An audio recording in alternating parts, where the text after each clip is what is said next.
जो सर्वत्र सदा सरिता परिपूर्ण चंद्रुका जैसा.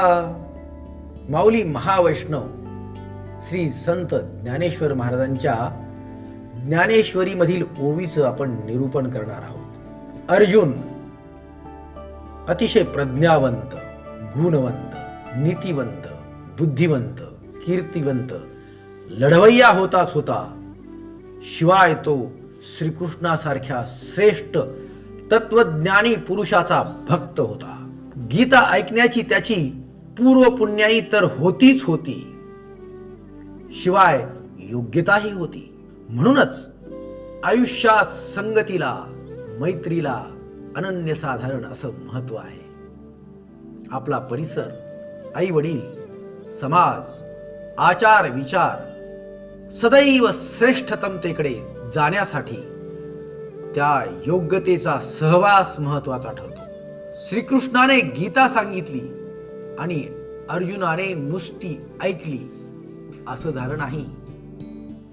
ज्या ज्या वेळी ज्या ज्या परिभाषा, संकल्पना अर्जुनाला समजल्या नाहीत, किंबहुना त्याचे आकलन कमी झाले किंवा झाले नाही, त्या वेळी अर्जुन जिज्ञासा जागृत झाली. स्थितप्रज्ञ किंवा ज्ञानी व्यक्तीचा विषय आल्यानंतर तो ओळखावा कसा हे अर्जुनाने श्रीकृष्णाला अत्यंत नम्रपणे विचारलं. आपला भक्त, सखा, सोयरा किंबहुना जिज्ञासू एवढ्या तन्मयतेने विचारतो आहे हे ऐकून श्रीकृष्णालाही आनंद झाला.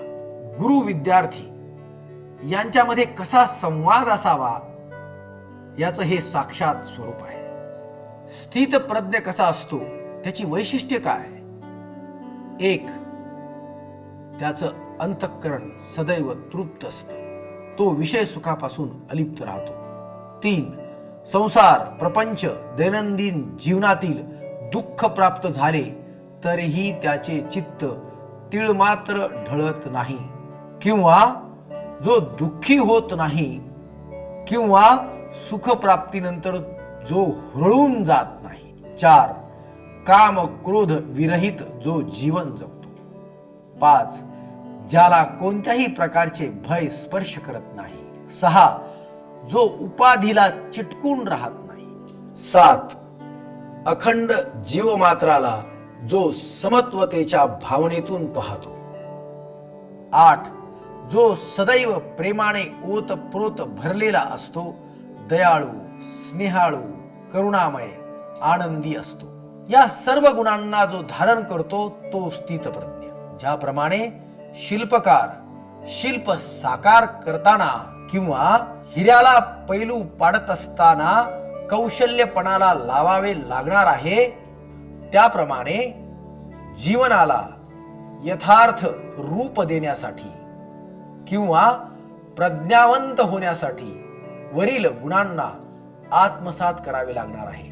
हे सर्व गुण अंगीकारण्यासाठी तुम्हा आम्हाला या ज्ञानाचे किंवा गुणाचे बाळकडू लहानपणी मिळाले असते तर या गुणांना अंगीकारणे सहज साध्य झाले असते. वरील गुणांनी युक्त कोणताही पुरुष लौकिक अर्थाने कोणत्याही धर्माच्या, पंथाच्या, प्रांताच्या, भाषेच्या, जीवमात्रेच्या कक्षेला भेदून पुढे जाणारा ठरणार.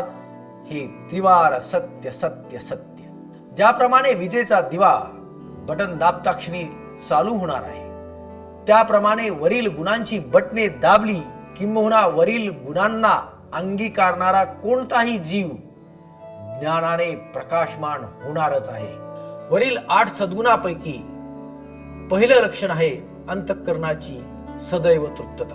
आम्ही लहानपणापासून अतृप्त राहायला शिकलो आहोत. तृप्तता म्हणजे थांबणे असा काही लोक गैरसमज करून घेऊ शकतात. तृप्ततेचा खरा अर्थ जे आज आत्ता या क्षणाला आहे त्यामध्ये समाधान मानायचे आणि पुढील वाटचालही उद्दिष्टाच्या दिशेने करायची. तृप्ततेचा अर्थ मिळाले ते, प्राप्त झाले त्या एवढेच घेऊन स्वस्थ बसायचे असा होत नाही. अत्यंत टोकाचा आणि विपर्यस्त अर्थ काढून या ज्ञानास नावे ठेवण्याचा उद्योग काही स्वयंघोषित ज्ञानी मंडळी करीत असतात. त्यांच्या वैचारिक पातळीमध्ये असलेला तो खुजेपणा असतो. तृप्त असणे हा अंतःकरणासाठी वापरलेला शब्द आहे, ध्येयाबद्दल नाही. ध्येयासाठी तर धावावेच लागणार आहे, ते गाठण्यासाठी तर जीवन आहे, कर्म आहे. अर्जुनाला लढायला प्रेरित करण्यासाठीच तर गीतेचे प्रयोजन आहे. परंतु दैनंदिन जीवन जगताना, चालताना, बोलताना, लिहिताना, वाचताना, देताना, घेताना, उठताना, बसताना, व्यवहार करताना, जाणीव आणि नेणिवेच्या सर्व पातळ्यावरील कर्म करताना, अर्थात इष्टकर्म, आणि इष्टकर्म करताना तृप्त अंतःकरणाने केले पाहिजे. अंतःकरणाची अतृप्तता हा मानवी जीवनाला लागलेला शाप आहे. त्यामुळेच मिळालेले मानवी जीवन आम्ही गढूळ करतो, अशांत करतो. स्वतः तर अतृप्त राहतो, आजूबाजूच्यालाही अतृप्त करतो.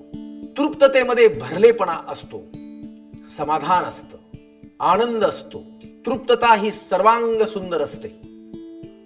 निसर्ग जसा सदैव तृप्त असतो, तसेच जीवनही सदैव तृप्त असायला हवे. भरल्या घरात जसे मन प्रसन्न होते, तसे अंतःकरणाची तृप्तता जीवनाला सुखी, समृद्ध करते, प्रसन्न करते. पेला अर्धा भरलेला की अर्धा रिकामा, यावरून जीवनाकडे पाहण्याचा जसा दृष्टिकोन ठरतो, अर्थात अर्धा भरलेला म्हणणारा सकारात्मक, तर अर्धा रिकामा म्हणणारा नकारात्मक असतो. ही सकारात्मकता अंतःकरणात असायला हवी. जे जे दिसे भूत ते ते मानिजे भगवंत, हा समभाव जगण्यात येण्यासाठी आयुष्याच्या हिऱ्याला अंतःकरणाच्या तृप्ततेचे पैलू पाडून घेणे गरजेचे आहे. सद्गुणांच्या प्राप्तीसाठी साधनेची गरज असते. जसे की वेध अचूक घेण्यासाठी वेधकाला अनेक वेळा सराव करावा लागतो. एकदा का अंतःकरणातील तृप्तता प्राप्त झाली की ते जीवन सुखी होण्याच्या दृष्टीने पडलेले पहिले पाऊल आहे असे समजावे. ही तृप्तता सर्व प्राणी भूतमात्रांना समान पद्धतीने पाहण्याची दृष्टी देणार आहे. हे सांगताना माऊली अत्यंत सुंदर प्रमाण देतात. जो सर्वत्र सदा सरिता, परिपूर्ण चंद्रका जैसा, अधमोत्तम प्रकाशा माझी न म्हणे. पौर्णिमेचा चंद्र प्रकाशित झाल्यानंतर तो आपला प्रकाश देताना उत्तम आणि अधमाला समान पातळीवर देतो. त्याप्रमाणे अंतःकरणातील तृप्तता जीवनाला समपातळीवर आणून ठेवते. श्री ज्ञानेश्वरीच्या माध्यमातून आपणासमोर माऊलींच्या विचारांची आणि त्यांनी दिलेल्या जीवन मूल्यांची शिकवणूक तुम्हासमोर नम्रपणे मांडण्यासाठी माझा हा वागयज्ञ सोहळा. रामकृष्ण.